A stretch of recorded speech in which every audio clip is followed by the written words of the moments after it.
Okay, other business for the good of the cause. So you, Bob? I guess so. For those of you that may not know, I make an attempt to attend all of the workshops throughout the state and throughout the year the DOT holds. And so what I get is an indication of what might be coming to pass, because in the next month, quite often, that does become a reality. With that being said, I mentioned to you shadowboxing, and I saw your expression, meaning you know what I'm talking about. What I'm saying is that it's very difficult to positively, unequivocally put your finger on why this has come to pass, whether something is added in terms of funding to 20 or something's taken away. You're not necessarily privy to all of the ins and outs politically and otherwise, whether it be the DOT or whether it be the legislature. So you do the best you can with what you see and what you hear, and you move on. Indications early in the year, meaning January and February, were that it was steady as you go. There seemed to be a feeling of getting 20 done completely by maybe 2020. And yet, creeping into the situation has been competing funds. Realize that there's somewhere between $400 and $450 million a year that comes in for new construction, and you gentlemen can correct me if I'm wrong or don't agree, that's fine.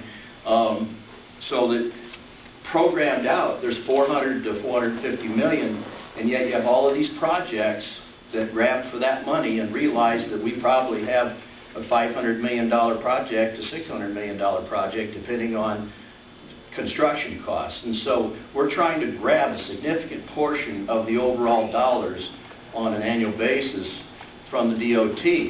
And again, there are competitors out there. For example, Interstate 74 now is new to the scene. It's not new to the DOT, and it's something that's been there for a while. It's simply got to be addressed. And I believe that it does. So do a variety of other projects in Iowa. Secondly is Highway 100. And for a good long while, I didn't even know where Iowa 100 was.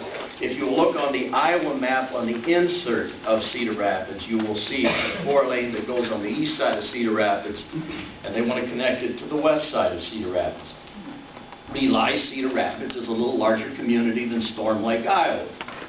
And so consequently, there is a significant amount of desire to get that done. How that affects the overall political arena, well, at least you'd have to speculate on that. But be that as it may, it's clearly a force. And it's being funded at least to a certain degree now. The answers, as far as I can see for us, another thing, is there is a hole in Highway 20 now, funding hole, and that's from Highway 71 to Correctionville. To my knowledge, there are no funds programmed or allocated at this point for that particular hole. And again, I would entertain if somebody knows that there are funds there. I'm not aware of it at the moment. So then that brings us, it's bad, but it also is, my goodness, if we finish the rest of this, we only have this much left. How many miles is that, Steve? You know? Probably about 30. 30 miles. That's a no-brainer. Oh my goodness, let's get it done. So yes, very concerned because there are not funds between now and the next decade. In the same breath, how do you put funds in there? And it would be my feeling that there are about 3 ways, but primarily it comes down to blocks of votes and political pressure and money. And I would encourage this group to begin very actively pursuing increased gas tax. And I know that we've gone on record as saying before that we're in support of that. But I do know one lobbyist that you just mentioned who not only represents roads, but also represents an industry that uses those roads a great deal. And I believe that there is enough support to push that on through. I would like to remind you that the legislature passed Time 21, and there are some specific references in Time 21 to the funding of the Central Iowa or Central Industrial Network and Connecting Access Cities. So I think that we do at least have that gift. But we have some federal folks here. Golly gee whiz, I understand that earmarks are a dirty word these days, but in the same breath, earmarks are things that the DOT must deal with and must incorporate. And so we would welcome an earmark or earmarks from our good senators and our congressmen. And clearly, we need to get closer to the Transportation Committee in the state. And we all know some of them, and every little bit helps. But we are going to have to concentrate on funding for that hole that we have. And finally, if any of you have connections, strong connections, with major corporations in western Iowa, and I have one commitment already, but I think it might be time to glean a letter from those folks and present that to the DOT Commission, I'll remind you that the vast majority of the commissioners are reasonably new to the Commission and have not enjoyed some of the input that we've given over the years. And it may be time to get a letter from, for example, Blue Bunny or from western Iowa here. And in my opinion, Steve Kozel is correct, and that we need to have desperately now more heat turned up from western Iowa as we go forward. And don't think that you won't get the same from Fort Dodge and Webster County as well. So I've taken too much of your time, I think, but I guess I will. Okay.